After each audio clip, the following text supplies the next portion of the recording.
I also pleaded with the Lord at that time, saying, Lord God, you've begun to show your servant your greatness and your strong hand. For what God is there in heaven or on earth who can do such works and mighty acts as yours? Please let me cross over and see the good land that is beyond the Jordan, that good hill country and the Lebanon. But the Lord was angry with me on your account, and he would not listen to me. Instead, the Lord said to me, enough. Don't speak to me any more about this matter. Go up to the top of Pisgah, raise your eyes to the west, the north, the south, and the east, and see it with your eyes, for you shall not cross over this Jordan. Who's talking? God's talking, and Moses is talking. They're having a conversation. Moses started it. We've been talking about his troubles. Don't worry, we're not going to talk about them again. Moses has had enough trouble this year. But this is a conversation. Moses is saying, come on, God, please. Let me go in. Let me go to the land. The answer is, in Hebrew, lo, which means no, which is convenient. It's an easy word to remember. No, God says, no. It's not funny, but this is a funny thought for us. Have you ever felt like God isn't giving you what you want?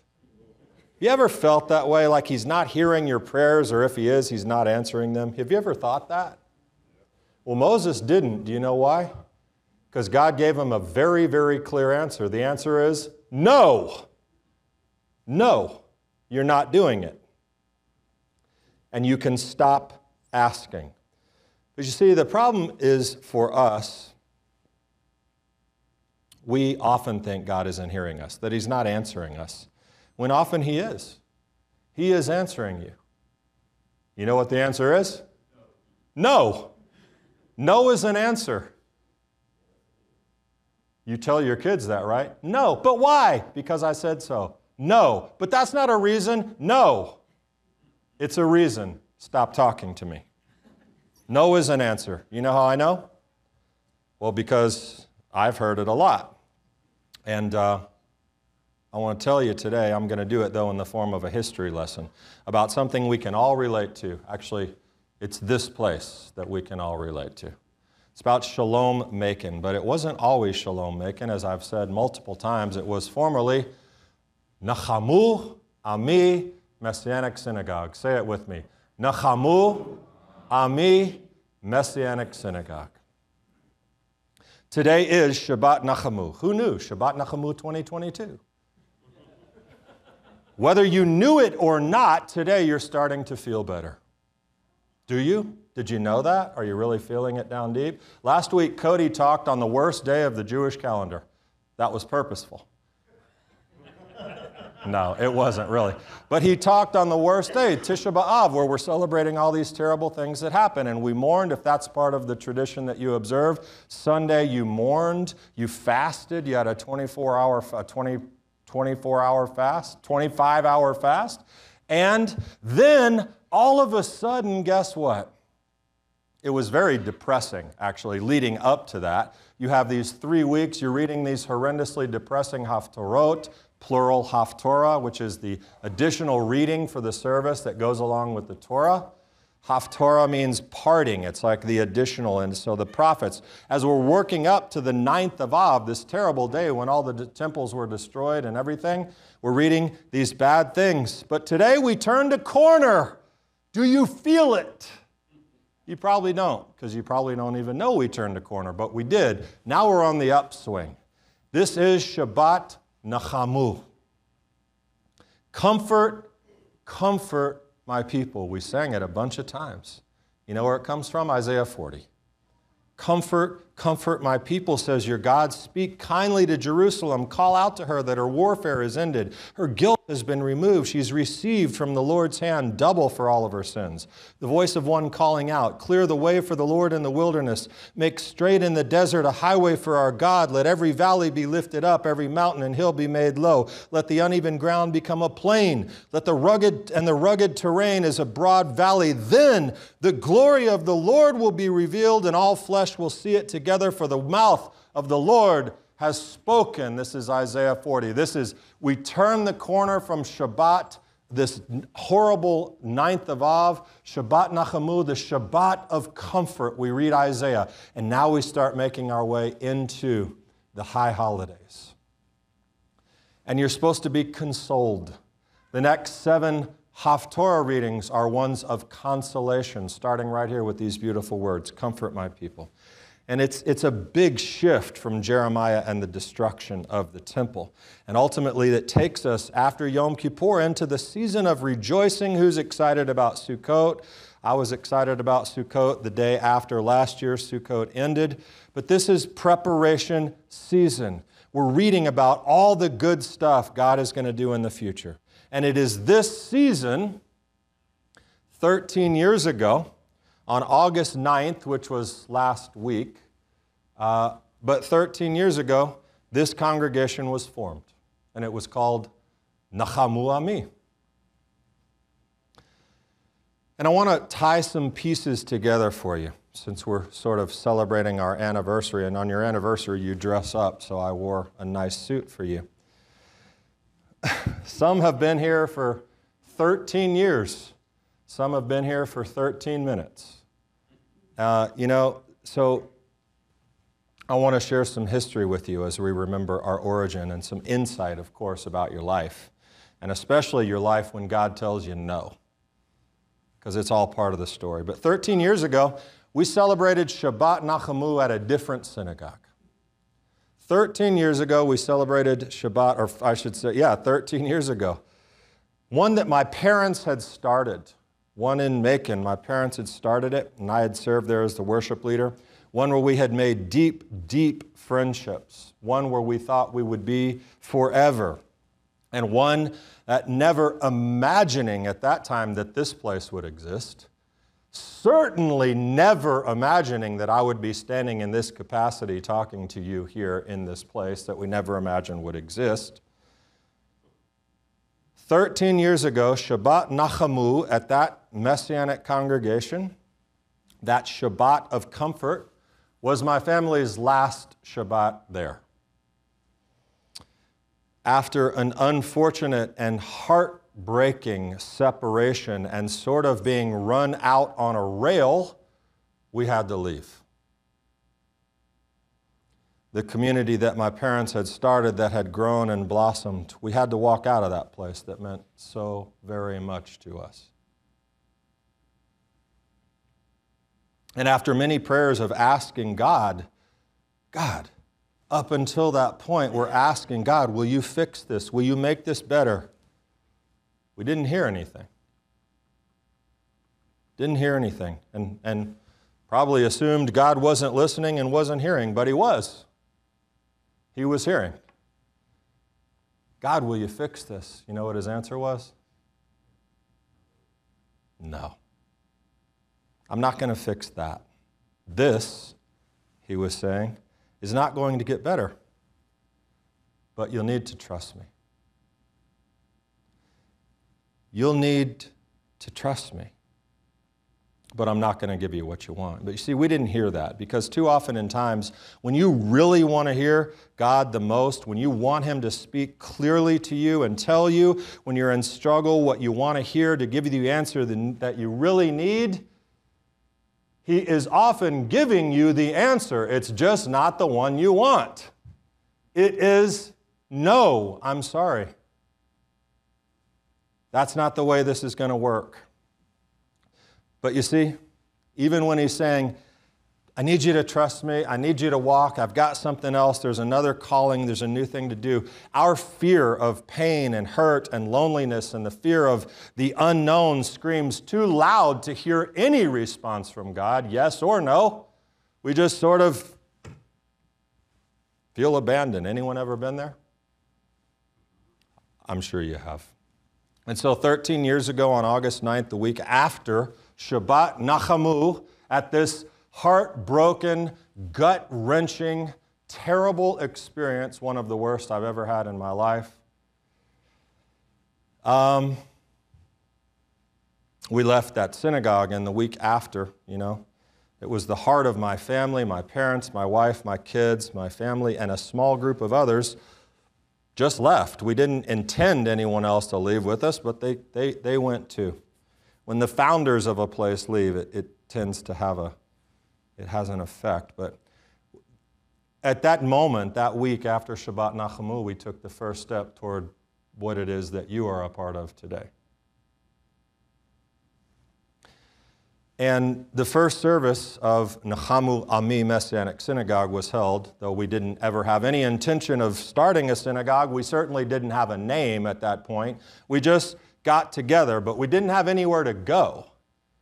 So thank God my dad had some connections. He's fixed a lot of eyeballs in the Middle Georgia area, so people like him. And we held this first gathering at a place called Ken's Stereo Junction. Okay? But it wasn't actually Ken's Stereo Junction. That was a completed functioning electronics store. Ken was in the process, Ken Jones, who turns out to have been a real blessing to our community. May his memory be for a blessing.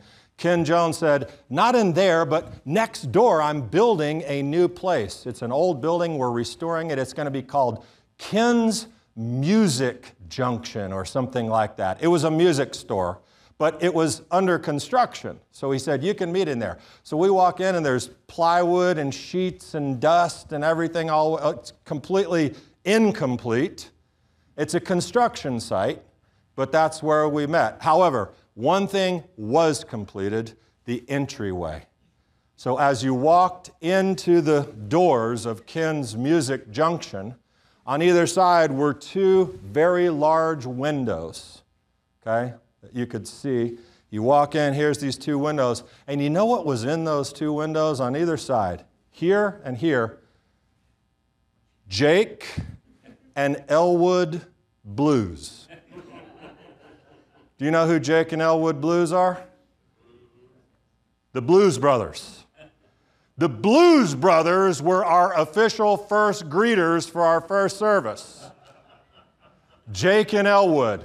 But it's appropriate because they said, if you'll remember multiple times in the movie, we're on a mission from God.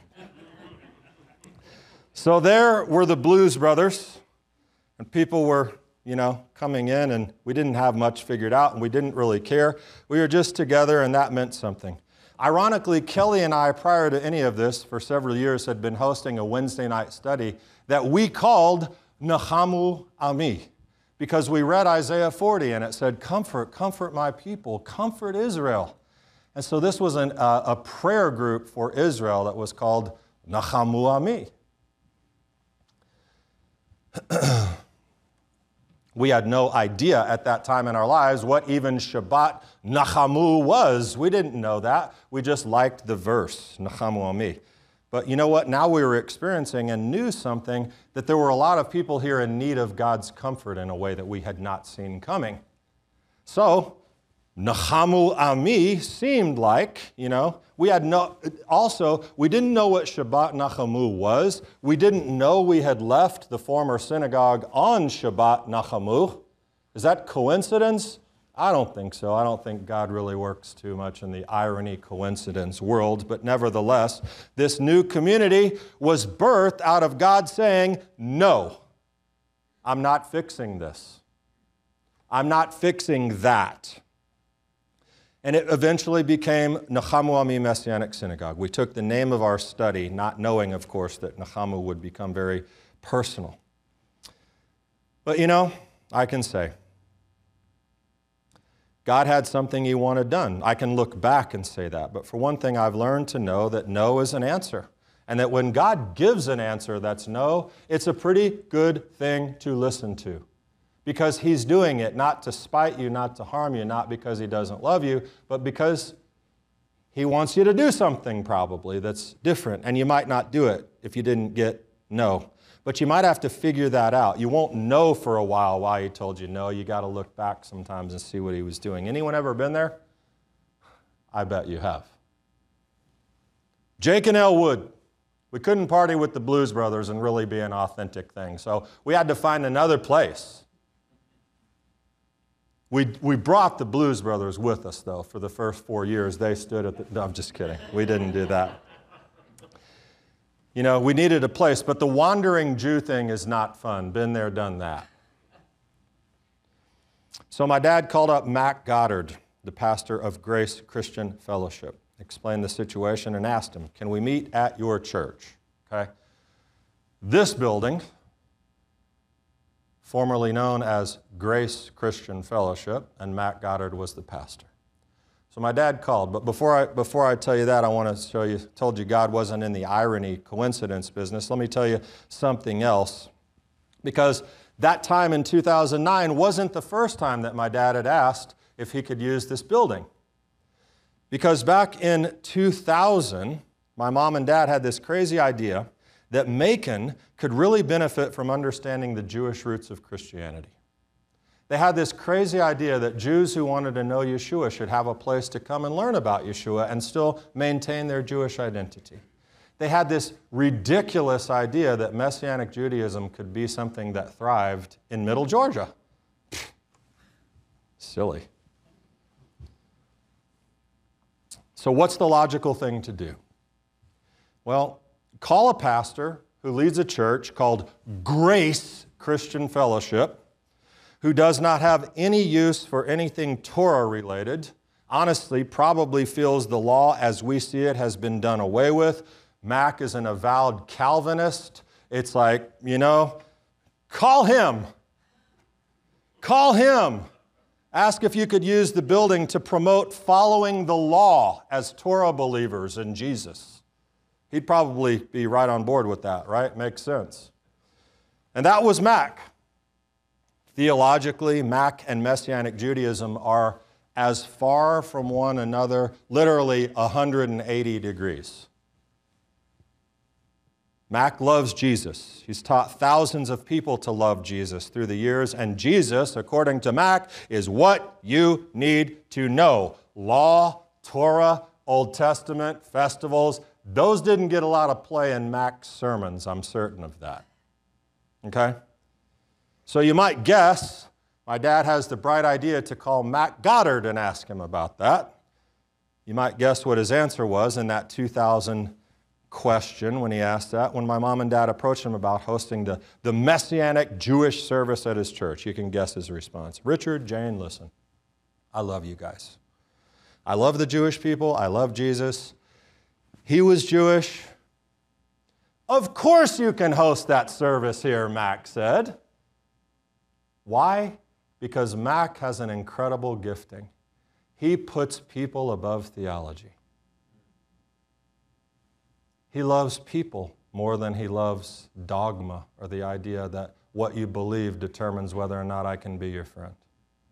And so though he had nothing in common theologically, he said, these doors are open to you. And in 2000, in this sanctuary, was the first service of a Messianic community in Macon, Georgia. There were 200 people that came in that night to celebrate and understand the Jewish roots thing. Paul Cave was here. I think Paul might be the only one outside of us in this room who were there in 2000. I mean, my parents and Kelly and me. But what's so interesting now, get this timeline. I think Kelly and I sat right here. The room was packed. We sat right there because we didn't want anything to do with it. My dad was like, I'm doing this Messianic Jewish thing. We were at the Baptist church. I was playing guitar. We had friends. We went and had Wednesday night dinner and saw Wednesday night service at the Baptist church. My dad said, you guys should come. My mom's like, come on, Damien. Jewish guilt. Come on, Damien. Come on, come on. So we sat right there, and I think as soon as it was over, we were out. But 3 years later, that materialized. It was once a month they met. And then it started moving into once a week at a strip mall over here on West some road. And a rabbi drove down from Atlanta, and they built this congregation. And eventually there were a lot of people there. And eventually they brought in another rabbi. And unfortunately, ultimately that led to our departure was a real different way of seeing how the people of God should interact with that rabbi. It's been reconciled to a degree. It's good now, it's okay, but it was very bad. But anyway, this guy, I'll never forget him, was the one who said, come on, man, you're Jewish, come back, be a part of the Messianic synagogue. I was like, I don't want to. He goes, you can play guitar. I said, I'm in. I'm in. So he made me the worship leader at this synagogue, and that's where we were. And that place started right there. The one that we walked out the door sobbing, brokenhearted 9 years later started right here. My mom and dad started it.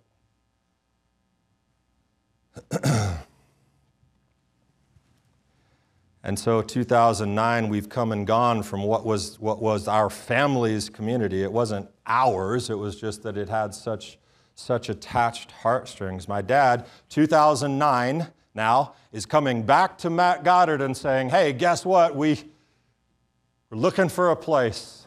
Is there any way that we could meet? And I don't have to tell you what Mac's answer was. It was exactly the same. I love you. I love the Jewish people. I love Jesus. Of course, you can come here. And 2009, 10-ish, I don't remember when, we did. We were back at Grace Christian Fellowship, now officially with this synagogue called Nachamu Ami Messianic Fellowship, and we got started, man, and it was perfect, and then everything went to hell. In a handbasket. You have to say that because it's more polite when you put it that way. You see, here's why. We were a congregation of wounded people. We had one common element. Someone had hurt us, and we were all in it because we were a wounded group of people. A union forged in pain and heartbreak is not enough to weather the storms of life. I want to give you that secret. We had fights here. We had problems. People left. The people came that we didn't want to come. We built a structure, appointed elders, and labored again to strengthen Messianic Judaism in Macon, Georgia. I mean, that's what my parents had done. They planted it. They replanted it. They did it again, which is sort of ridiculous. When you get hurt that bad, you run right back into the fire, but they did it again.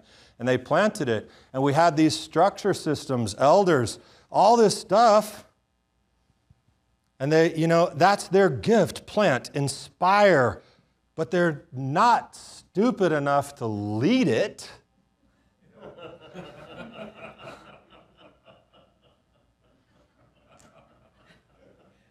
So I stepped up to do that. And Kelly, my beautiful bride, my Eshet Chayil, who was still reeling from the horrendous pain she had suffered when leaving the other place, losing all her friends and worse, said to me, we talked about it, because I would talk to her about that. I wouldn't make any decision. I remember it, I'll never forget. She sitting on the couch having that conversation. I think God's leading me to step into this role. And she looked at me with those beautiful brown eyes and said, are you out of your skull? What is the matter with you? Why would you do that? Because hurt makes us not want to get hurt again. And it was a good question. I didn't know the answer. Unlike God saying no without saying no, I said, no, I don't know, but I think this is what we should do. And she went with me and still is with me and with you being a leader today. But believe me, I had questions for God. Am I crazy? Am I literally crazy? Can you make me ready to do this, God?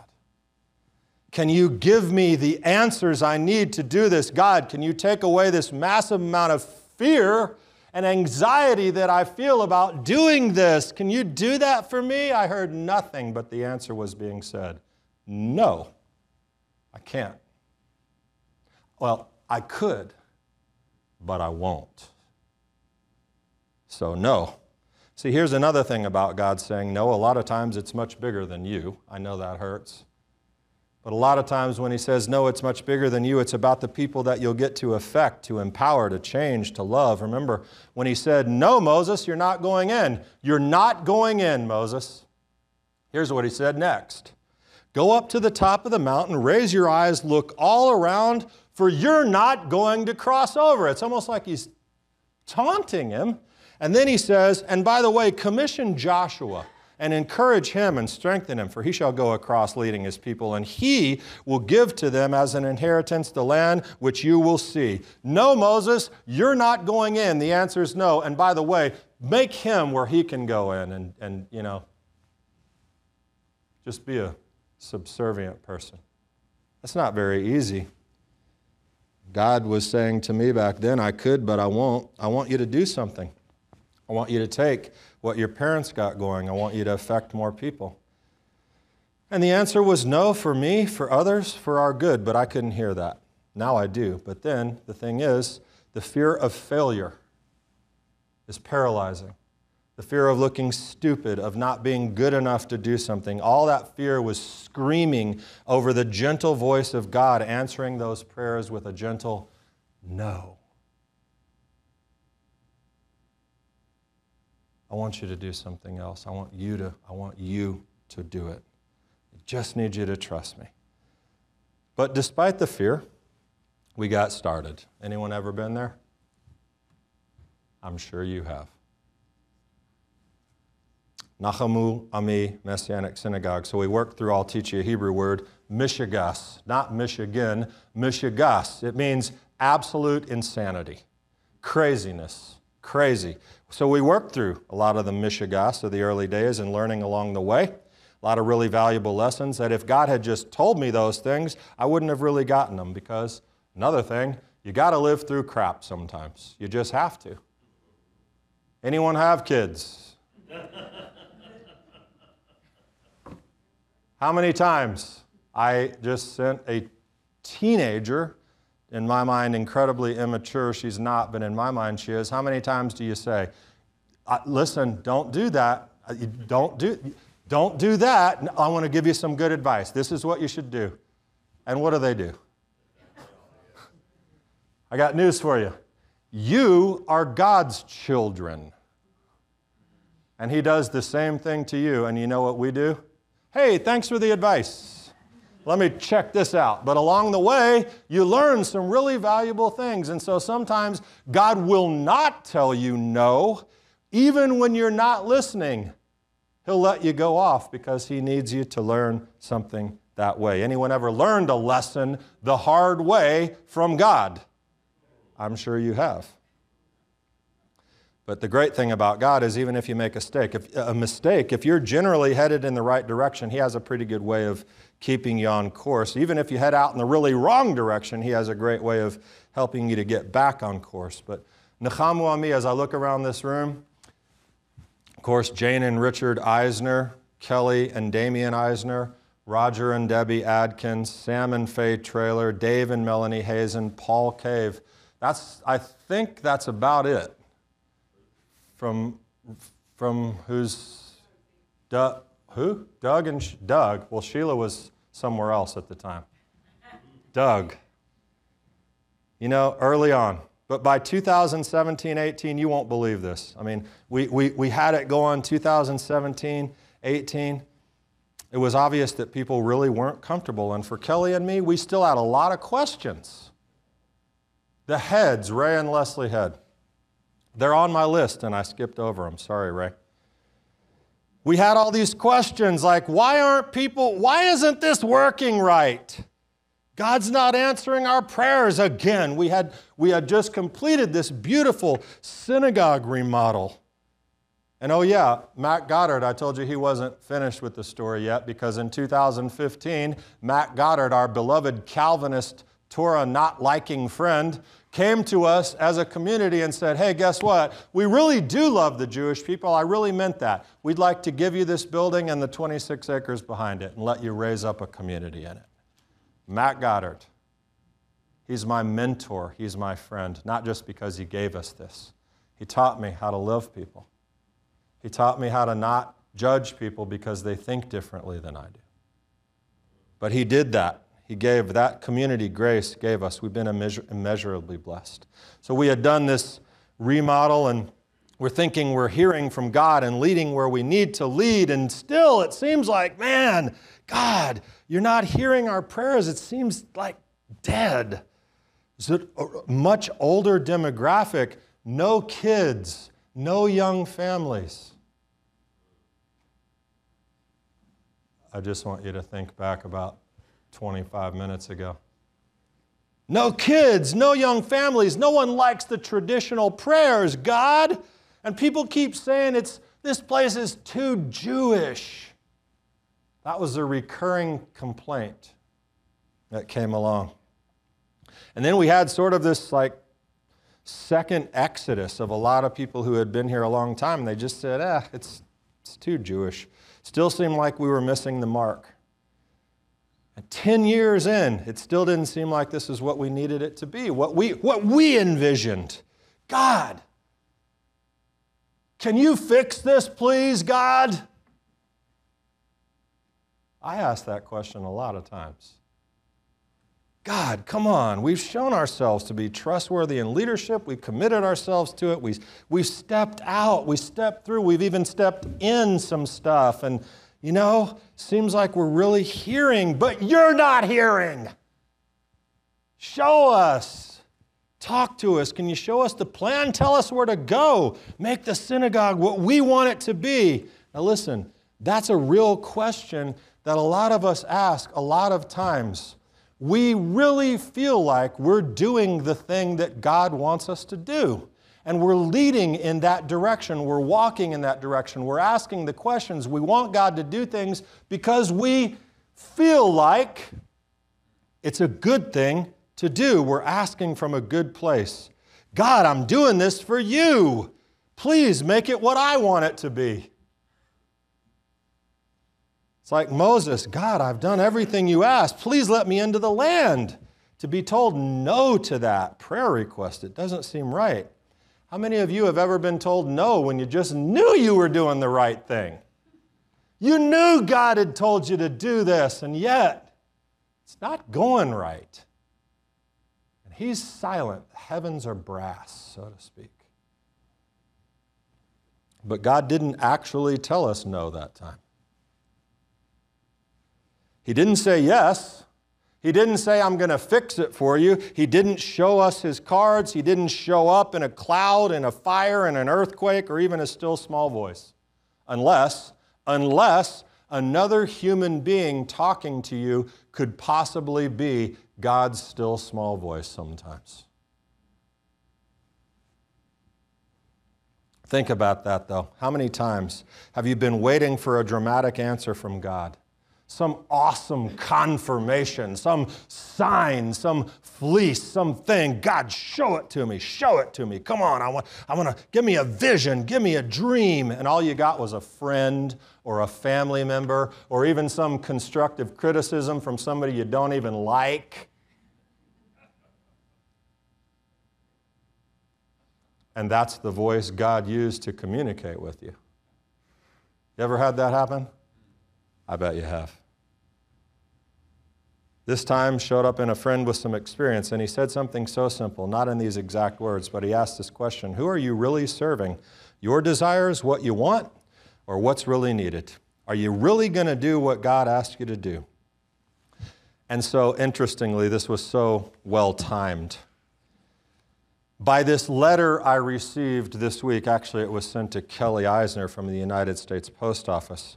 By this letter, I can tell you where God began to tell us not no, but gentle directions into another area. Gentle leading. This is to Kelly Eisner, or business owner, or Nachamu Ami Synagogue. Nachamu Ami Synagogue.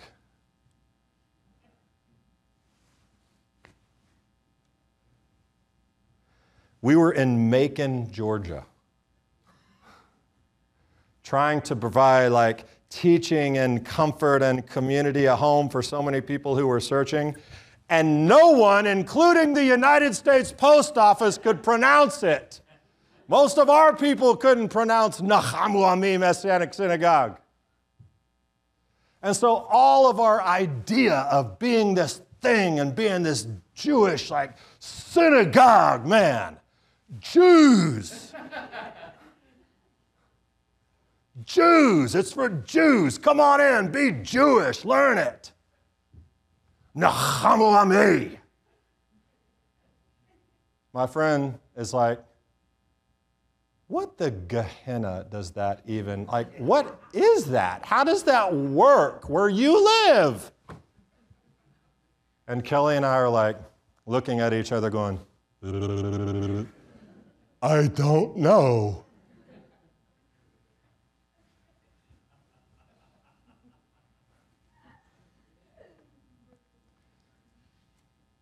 And from that small seed, Shalom Macon was born. You see, God has said no for a long time, but it was all a course leading somewhere amazing. How many of you have ever heard no for a long, long time, only to look back and marvel at the goodness of God in the no's that led to yes? I'm sure you have.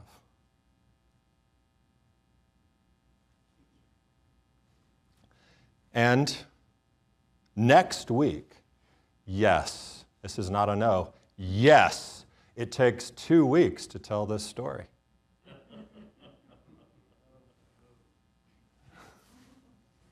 Thank you, Doug. Next week, as we are here and we're celebrating this, our 13th year of existence and all the lessons learned and looking with expectations at what we have ahead of us, I want to finish the story with some vision of Shalom Macon and God telling us some things. Because a lot of what we talked about today was me and us and my parents and my family and people that, you don't even know. But a lot of you don't know those things. You don't understand the history of how this came to be and how much is invested and how special it is that you're a part of it and what it really means. So I want to show you that. I wanted to show you the no's as we're continuing to take these steps toward yes. So I want you to come back and listen. This is Shabbat Nachamu. So next week, it's about you more. It's about us as a current community of disciples of Yeshua who love one another, Jews and Gentiles, one in Messiah. Those who sow in peace will reap in peace, James says, which is the verse of our community, Shalom Macon. And I want to inspire you next week. I won't talk this long, I promise, but I want to inspire you for an outstanding future that I believe is coming. And believe it or not, sometimes God does say yes when I ask Him. So, Shabbat Shalom. I'll see you next week.